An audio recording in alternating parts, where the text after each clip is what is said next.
Gracias por el privilegio que me das de estar frente a esta iglesia para predicar tu palabra. Guía, Padre, la meditación. Permítanos salir contentos, agradecidos por el nacimiento del Rey, de ese tronco, de Isaí, de David. Y yo solamente ser ese instrumento, Padre, que edifique a través de tu palabra. En el nombre de Jesús, amén. Pueden tomar sus lugares, hermanos. Hemos estado pasando las meditaciones de los cultos dominicales en las profecías. De hecho, el título del mes es Lo que se sabía de Jesús. Hay cosas que 500, 700 años antes del nacimiento de Jesús ya se esperaban. Y cuando llega Jesucristo, se cumple de manera cabal muchas de esas profecías. Perdón. Y es que Dios, el creador de todo lo que existe, Dios es quien ejerce su voluntad sobre todo lo que acontece en el mundo.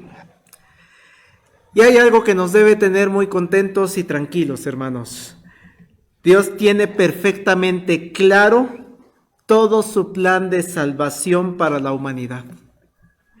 Dios sabía perfectamente que el ser humano allá en Edén iba a caer en pecado, iba a caer en desgracia, corrupción total del hombre, depravación total del hombre, llamamos a esa doctrina desde la doctrina reformada. Pero ese plan de salvación para la humanidad lleva implícito el nacimiento de un bebé. El nacimiento recibe varios nombres: un ungido, un Mesías, un Cristo. Todos esos son sinónimos, son títulos, no son nombres propios propiamente, sino son títulos.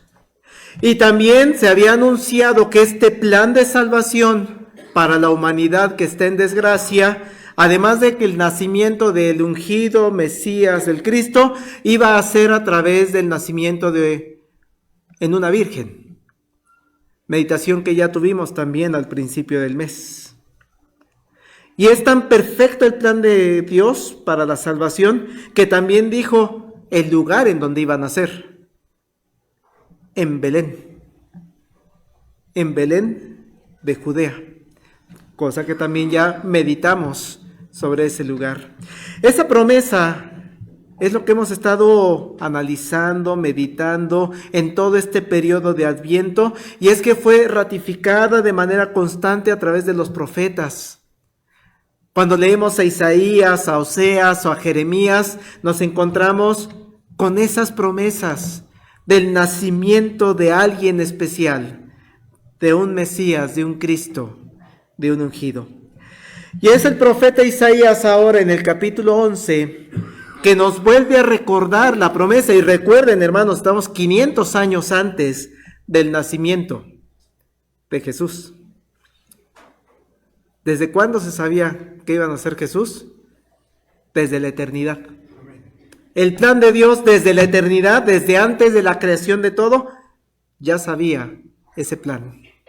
Y desde la promesa de Génesis 3:15 de va a nacer de simiente de la mujer, desde ahí ya está el anuncio de Jesucristo. Entonces se sabía muchísimos años antes. Solamente que Isaías se lo lleva en palabras audibles, palabras directas al pueblo de Israel. Y dice el pasaje que leyeron: saldrá una vara del tronco de Isaí, y un vástago retoñará de sus raíces. ¿A qué se está refiriendo el profeta o por qué es la importancia de esta frase?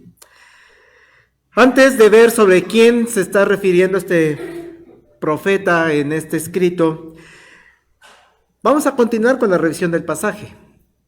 Tengan abierto ahí Isaías 11, por favor, porque vean lo que dice de este vástago que va a retoñar del tronco de Isaí. Vean el versículo 2, ¿qué va a pasar con este vástago? Que es sinónimo de descendiente. descendiente de David, descendiente de Isaí. ¿Qué va a pasar con él? Dice el versículo 2, y reposará sobre él el espíritu de Jehová, espíritu de sabiduría y de inteligencia, espíritu de consejo y de poder, espíritu de conocimiento y de temor de Jehová. Qué impresionante, hermanos, la cantidad de características que nos dice Isaías que va a tener este ungido, este Mesías, este descendiente de Isaí. Esta persona que está siendo prometida, que todavía no nace para esa época, pero lo promete, dice, va a nacer, saldrá de una vara del tronco de Isaí, va a tener al Espíritu de Dios en su ser. Cuando decimos Espíritu de Dios, estamos hablando del Espíritu Santo. Y de una vez vamos pensando en la imagen de Jesucristo ante esta promesa. Ese ser que va a nacer va a tener al Espíritu de Dios, al Espíritu Santo, pero vean también otra característica. Este bebé prometido va a ser alguien sabio. Va a tener, dice el escritor, espíritu de sabiduría y de inteligencia. Si pensamos de una vez en Jesucristo, creo que podemos pensar en que era una persona bastante sabia e inteligente. Y sigue diciendo el escritor sagrado, este personaje que va a nacer del tronco de Isaí va a poder comprender y entender el mundo que lo rodea. ¿Por qué? Porque va a poder dar consejo y va a demostrar poder. ¿Seguimos pensando en Jesucristo, hermanos? Jesucristo tendrá este espíritu de consejo y espíritu de poder. Y todavía remata el escritor sagrado diciendo, en todo momento, este personaje que va a nacer, no sabemos cuándo, no dice Isaías, mañana, pasado mañana, dentro de 10 años, no dice cuándo, pero va a nacer. Dice, este personaje va a tener espíritu del temor de Jehová. Va a buscar seguir en todo momento, atender la voluntad de Jehová. Cuando pensamos en eso, hermanos, esa frase que Jesucristo dice, si es posible, pase de mí, pero no se haga lo que yo diga, hágase tu voluntad. Jesucristo, hermanos, tiene estas características que promete el escritor sagrado 500 años antes del nacimiento de Jesucristo. Y esa es una primera enseñanza para el día de hoy. Si ustedes y yo sabemos que esta profecía se refiere a Jesús, aquel niño nacido en Belén, ninguno de nosotros debemos tener la duda que Jesús cubre perfectamente todas estas características de la profecía. Las personas que lo vieron actuar, que lo escucharon hablar, que lo vieron su poder, no les debía quedar duda que Jesús es el cumplimiento de esta profecía. Los que hemos tenido la oportunidad de estudiar los evangelios, ahora que lo estamos haciendo en los miércoles en el estudio de Marcos, creo que ha quedado bastante claro lo que Jesús dijo e hizo. Y en cada uno de los pasajes que hemos estudiado del Evangelio de Marcos, hermanos, hemos dado cuenta de que Jesús era una persona sabia. Podemos dar testimonio de que Jesús era una persona inteligente, que Jesús sabía dar consejo, que Jesús daba muestras de poder, que hasta se preguntaban, ¿quién es este que hasta el mar le obedece? Podemos dar testimonio que Jesús, para poder dar ese consejo a cada una de las personas con las que tuvo encuentro cuando estuvo aquí con nosotros, conocía el interior de las personas. Y por eso sus consejos eran perfectos. Y además damos testimonio a través del Evangelio de Marcos que estamos estudiando, que Jesús en todo momento se sujetó a los caminos de Dios, aún en medio de la tentación. Ya estudiamos ese pasaje. Al Señor tu Dios adorarás y a Él solo servirás. Le contesta a Satanás. No tenemos ninguna duda, hermanos, que Jesús tenía el Espíritu de Jehová y que Jesús cumple la profecía de Isaías capítulo 11, versículo 2. Dice Mateo 3:16, Jesús, después que fue bautizado, subió luego del agua. Y aquí los cielos le fueron abiertos y vio al Espíritu de Dios que descendía como paloma y venía sobre él. Se cumple perfectamente esa promesa. Reposará sobre él el Espíritu de Jehová. Así lo dice Isaías. Y Mateo nos dice, descendió.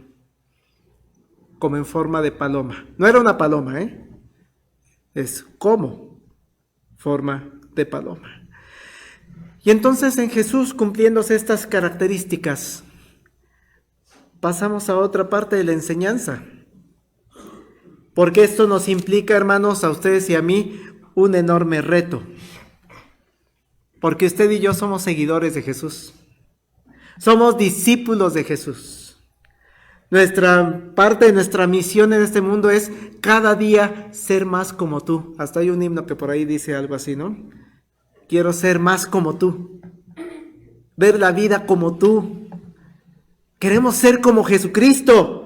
Sed imitadores de mí, así como yo lo soy de Cristo, dice Pablo. Eso es lo que buscamos también nosotros. Pero pastor, ¿qué hacemos con el Espíritu? El Espíritu Santo vive dentro de usted, hermana. Amén. Vive dentro de usted, hermano. Lo dice el apóstol Pablo allá en Corintios. ¿O ignoráis que vuestro cuerpo es templo del Espíritu Santo? El cual está en vosotros, el cual tenéis de Dios y que no sois vuestro, el cuerpo. El Espíritu Santo vive dentro de ti. Y ahí es donde, cuidado con lo que le metemos al cuerpo, al templo del Espíritu Santo. Dejemos que el Espíritu Santo que está dentro de nosotros, que es el que nos va santificando, nos va permitiendo ver que eso no le gusta a Dios y eso sí le gusta a Dios. Y el Espíritu Santo es el que nos va diciendo, vete para allá. Ese es el camino del Señor. A través de su Escritura nos va enseñando, es allá. Aléjate de allá. Dejemos entonces que el Espíritu Santo haga su labor en nosotros. Que ese proceso de santificación que ha empezado en nuestra vida en el momento en el que Cristo entró a nuestra vida, se siga cumpliendo. Busquemos ser guiados por el Espíritu Santo para imitar a Cristo. Cristo tuvo el Espíritu Santo en todo momento. Sí, lo sé, hermanos, nunca vamos a alcanzar el nivel de Jesucristo, su perfección. Pero conforme el Espíritu Santo trabaja en nosotros, Él nos va dando todo lo demás para poder ser como Él. Nos va dando sabiduría, cosa que Jesús tenía. Pídele sabiduría a Dios y Él te la va a dar. Deja actuar al Espíritu. Si dejamos actuar al Espíritu, nos va a dar inteligencia. Una petición constante de los jóvenes, ¿no? Que me ayude a contestar mi examen. Pídele inteligencia para comprender el 2 más 2 y el cálculo diferencial integral. Pídele inteligencia. Si dejamos que actúe el Espíritu Santo en nuestro ser, vamos a poder también tener la capacidad de dar consejo. ¿Cuántas veces no nos pasa, hermanos, que vienen las personas de nuestro trabajo, de nuestra oficina? Oye, tengo este problema, ¿qué hago? Y antes de mandarlos con el psiquiatra, el psicólogo, el terapeuta, el médico, son buenas opciones. Sí, son importantes. Pero antes de todo eso, y lo he dicho en las oraciones de intercesión, primero acude a Dios. Da consejo, como lo dio Cristo. Vea los caminos del Señor. Indícale a esa persona que te está pidiendo consejo, dame sabiduría e inteligencia para guiarlo por tus caminos. Y vamos a mostrar poder. Dejemos actuar el Espíritu Santo en nuestro ser y nos va a dar poder. Claro, no estamos hablando de un poder como el de Jesucristo de calmar el mar, sino el poder que se refleja a través de nuestro testimonio.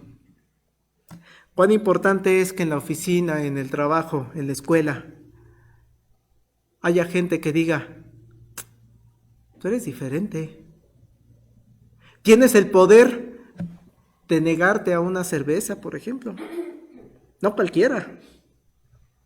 Tienes el poder de no colocar imágenes en Día de Muertos. A través del testimonio, hermanos, podemos.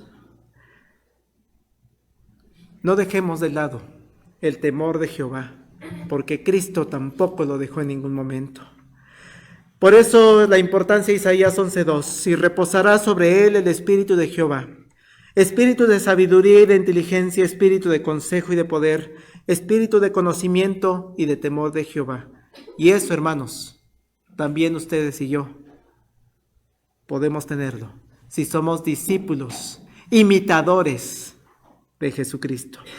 Pero quiero regresar ahora al primer versículo, que es el que da el título al tema. Saldrá una vara del tronco de Isaí y un vástago retoñará de sus raíces. Y si vemos el capítulo anterior de Isaías 11, o sea, Isaías capítulo 10, habla de un poderoso rey, el rey de Asiria. Vean el capítulo 10, el versículo 12. Hablando del rey de Asiria dice, pero acontecerá que después que el Señor haya acabado toda su obra en el monte de Sión y en Jerusalén, castigará el fruto de la soberbia del corazón del rey de Asiria y la gloria de la altivez de sus ojos. En ese momento, hermanos, el rey de Asiria era el rey más poderoso del mundo antiguo, de toda esa región. Pero vean lo impresionante de nuestro Dios. Dios tiene el control sobre ese rey. Aunque sea el más poderoso, Dios tiene perfectamente el control sobre él y tiene el poder para castigarlo. ¿Por qué lo castiga, hermano? Por su soberbia. Soberbia del corazón del rey de Asiria y la gloria de la altivez de sus ojos. Una vez que haga eso, va a castigar, y todo el capítulo 10 habla sobre esa cuestión del castigo al rey de Asiria. Y una vez que haga ese castigo al rey de Asiria, entonces ahora sí, verso 20-21, por favor, de Isaías 10. Acontecerá en aquel tiempo que los que hayan quedado de Israel y los que hayan quedado de la casa de Jacob, nunca más se apoyarán en el que los hirió, sino que se apoyarán con verdad en Jehová, el Santo de Israel. El remanente volverá, el remanente de Jacob volverá al Dios fuerte. Recuerden que Asiria destruye la ciudad, el norte, Samaria, Israel. Pero dice Dios, hay un remanente. Después de que castiga a ese rey por soberbio y por creerse lo más grande del mundo, no está sobre mí. Y después de que lo castigue, va a haber un remanente que dice, va a dejar de confiar en ese rey que los hirió, sino que ahora van a volver al Señor de Israel. Qué hermosas palabras, hermanos. Cuando lo vemos en nuestras vidas y aplicamos esto en nuestras vidas, impacta. Sino que se apoyarán con verdad en Jehová, el Santo de Israel. El remanente volverá, el remanente de Jacob volverá al Dios fuerte. Mientras eso pasa, es cuando llega la promesa. Saldrá una vara del tronco de Isaí y un vástago retoñará de sus raíces. El rey de Asiria ya pasó. Lo va a castigar, lo va a destruir. El remanente va a volver a Dios, a los caminos del Señor, y es entonces cuando voy a levantar un rey. Voy a levantar a alguien especial. De hecho, lo repite en capítulo 11, versículo 10. Acontecerá en aquel tiempo que la raíz de Isaí, la cual estará puesta por pendón a los pueblos, será buscada por las gentes, y su habitación será gloriosa. ¡Qué gran promesa! A diferencia de lo que le anuncia al rey de Asiria, al remanente, al que permanece fiel a Dios, al que vuelve a buscar a Dios, a Jehová de los ejércitos, le dice: para ti hay un rey especial. Voy a mandar un rey exclusivo para ti que permaneciste fiel. ¿Cómo sabemos que está hablando de un rey? Pues es que es exactamente la referencia que da el profeta al mencionar a Isaí. ¿Isaí de quién fue papá, hermanos? ¿De quién? De David. Y David fue rey. Es aquí donde aquella parte que muchas veces nos pudiera parecer sin sentido, las genealogías, que tanto trabajo nos cuesta leer de repente en la Sagrada Escritura, pero toman sentido y toman el nivel de importancia para el pueblo de Israel. Porque cuando leemos las genealogías nos damos cuenta del plan perfecto de Dios, del cumplimiento de ese plan que Dios ha establecido. Genealogías que encontramos en la Escritura desde Adán, pasando por Abraham, llegando a rey David, e incluso la genealogía de Mateo llega hasta Jesucristo, ¿no? Mateo 1, versículo 1 y 2, libro de la genealogía de Jesucristo, hijo de David, hijo de Abraham. Abraham engendró a Isaac, Isaac a Jacob, Jacob a Judá y sus hermanos. Y sigue la genealogía y más adelante dice: Salmón engendró a Rahab, de Rahab a Boz, Boz engendró de Ruth a Obed, Obed a Isaí, Isaí engendró al rey David. El rey David, hermanos, junto con Moisés, junto con Elías, son de los personajes bíblicos más importantes para el pueblo de Israel. Sí, no fue el primer rey. ¿El primer rey quién fue, hermanos? Saúl. Pero en David se cumple la promesa dada allá desde Génesis. Allá cuando Jacob da bendición a sus 12 hijos, allá en Génesis 49 le dice a Judá: cachorro de león, Judá, de la presa subiste, hijo mío. Se encorvó, se echó como león, así como león viejo. ¿Quién lo despertará? No será quitado el cetro de Judá, ni el legislador de entre sus pies, hasta que venga Silo, y a él se congregarán los pueblos. Es un lenguaje poético, hablando de Judá. Lo leo en otra versión, en Dios habla hoy. Tú, Judá, hijo mío, eres como un cachorro de león cuando deja de devorar a su víctima. Se agacha, se echa en el suelo como si fuera un león grande. ¿Y quién se atreve a molestarlo? Nadie le quitará el poder a Judá, ni el cetro que tiene en las manos, hasta que venga el dueño del cetro, a quien los pueblos obedecerán. Entonces el rey va a venir de Judá. Pero resulta que Saúl no era de Judá. ¿Saúl de dónde era? De la tribu de Benjamín. Entonces por ahí hay un camino que no es el que había establecido Dios. Por eso la importancia de que David pasa a ser el nuevo rey. Saúl de Benjamín, David es de Judá, y entonces ahora sí se completa lo que he estado tratando de enfatizar en estos domingos, que el plan de Jesucristo, del nacimiento de Jesucristo, es perfecto. Si dice que el reinado va a venir de Judá, quitamos a Saúl y ponemos a alguien de Judá. Mueve a Saúl para darle entrada al rey. Ahora vamos al camino que se estableció para el nacimiento de el ungido. Y allá en el mismo capítulo de 1 Samuel 16, pero más adelante en el verso 11, entonces dijo Samuel a Isaí: ¿son estos todos tus hijos? Él respondió: queda aún el menor que apacienta las ovejas. O sea, ya habían pasado los grandotes. Y dijo Samuel a Isaí: envía por él, porque no nos sentaremos a la mesa hasta que él venga aquí. Envió pues por él, le hizo entrar. Me encanta la descripción que da. Era rubio, hermoso de ojos, de buen parecer. Hasta eso. Entonces Jehová dijo: levántate y úngelo, porque este es. Samuel tomó el cuerno del aceite, lo ungió en medio de sus hermanos, y desde aquel día en adelante el Espíritu de Jehová vino sobre David.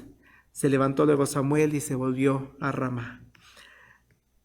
Es a David en donde se va a continuar la promesa del plan de salvación que comenté. Desde la eternidad está establecido, desde Génesis 3:15 está establecido, y que sigue la línea de Judá y que sigue la línea del rey David. Y a David, hermanos, le hace una promesa. Abran su Biblia, 2 Samuel 7, por favor. 2 Samuel 7.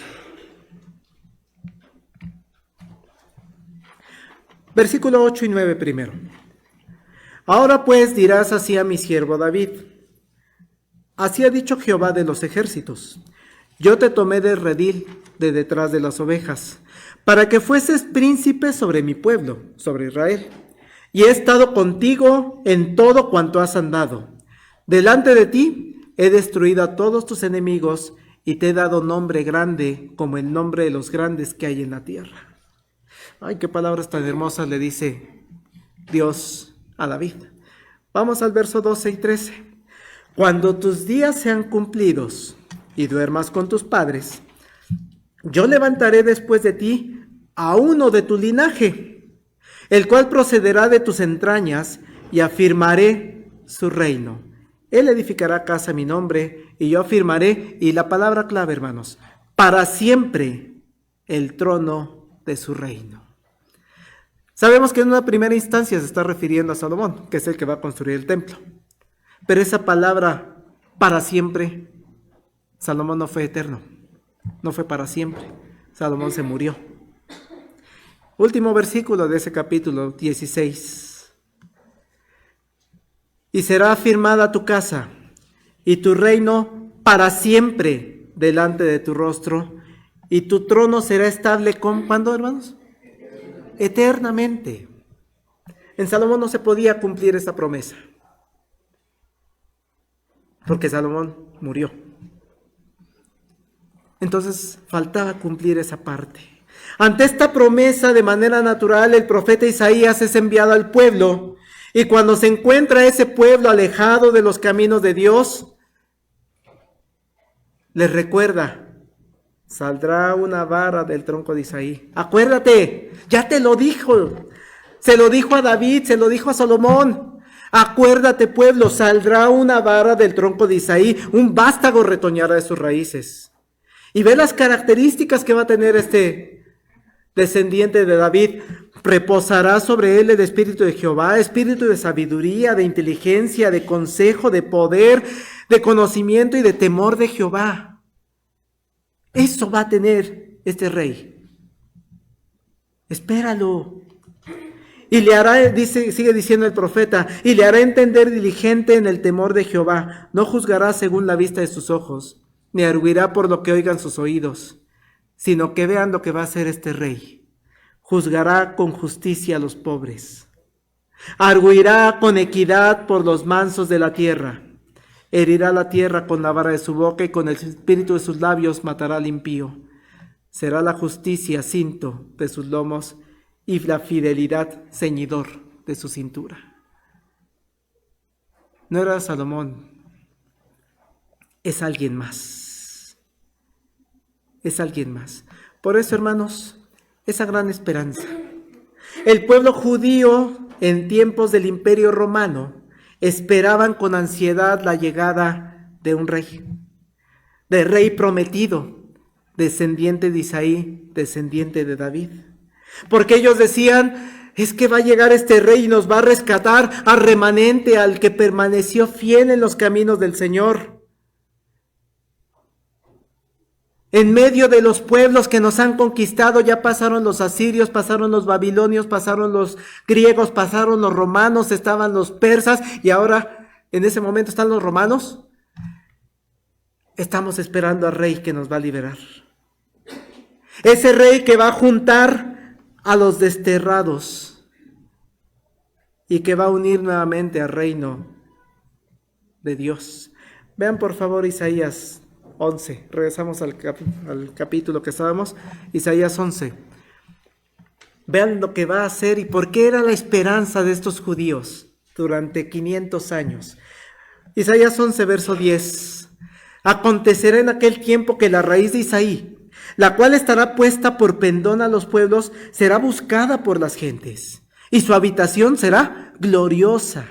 Asimismo acontecerá en aquel tiempo que Jehová alzará otra vez su mano para recobrar al remanente de su pueblo que aún queda en Asiria, Egipto, Patros, Etiopía, Elam, Sinar, Amad y en las costas del mar, y levantará pendón en las naciones. Juntará a los desterrados de Israel, reunirá los esparcidos de Judá de los cuatro confines de la tierra. Se disipará la envidia de Efraín y los enemigos de Judá serán destruidos. Efraín no tendrá envidia de Judá, ni Judá afligirá a Efraín, sino que volarán sobre los hombros de los filisteos al occidente. Saquearán también a los de oriente, Edom y Moab les servirán, y los hijos de Amón los obedecerán. ¡Qué gran esperanza tenían!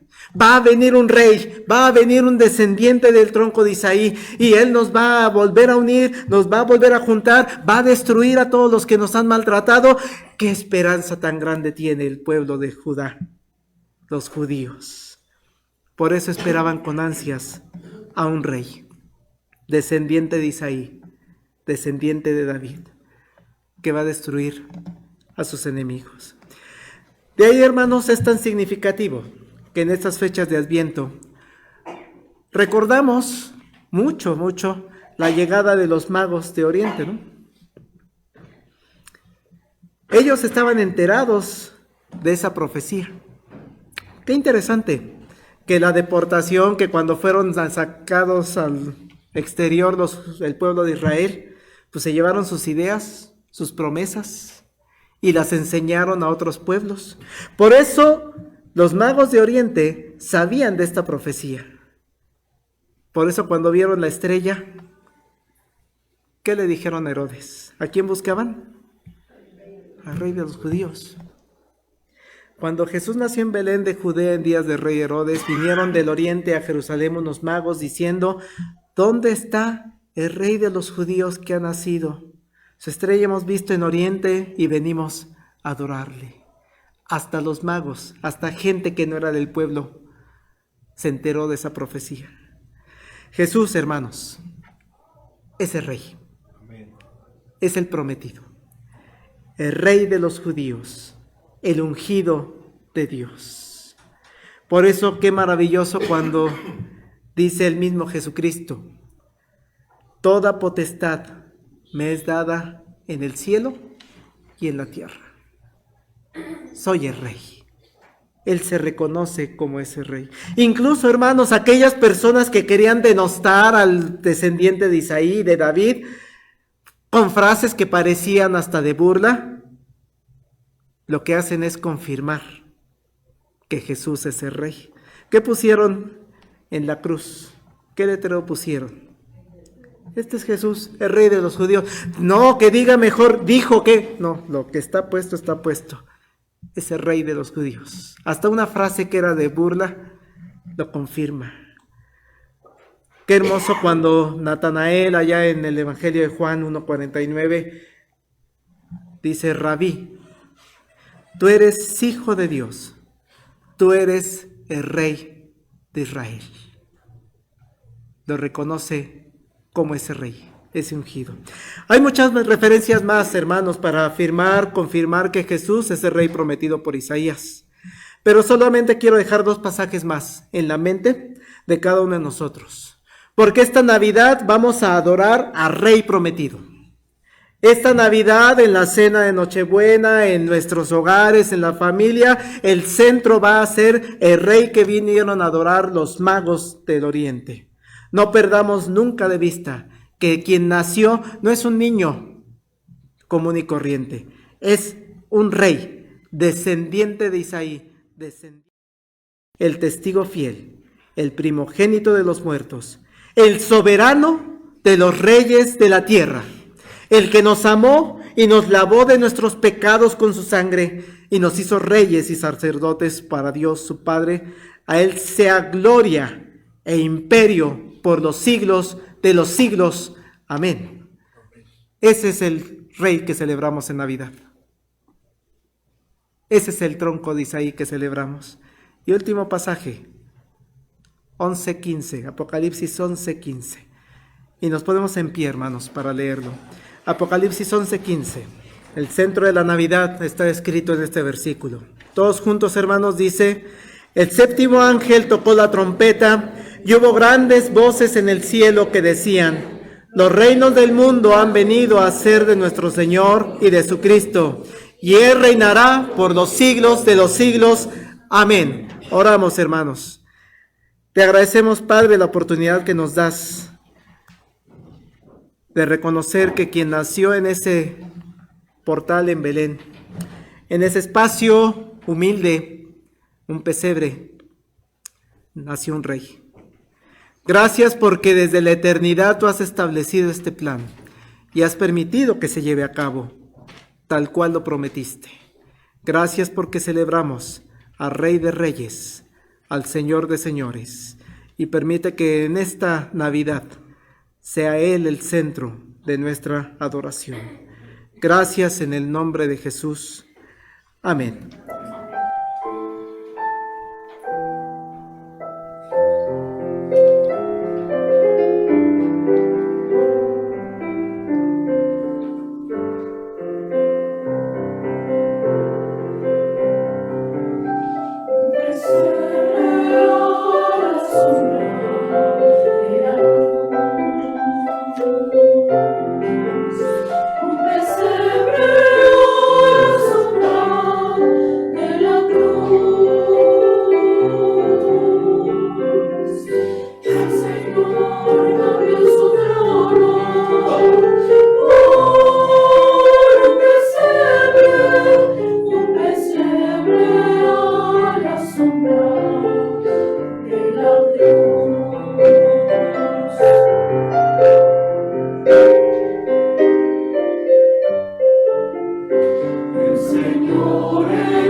Los pastores se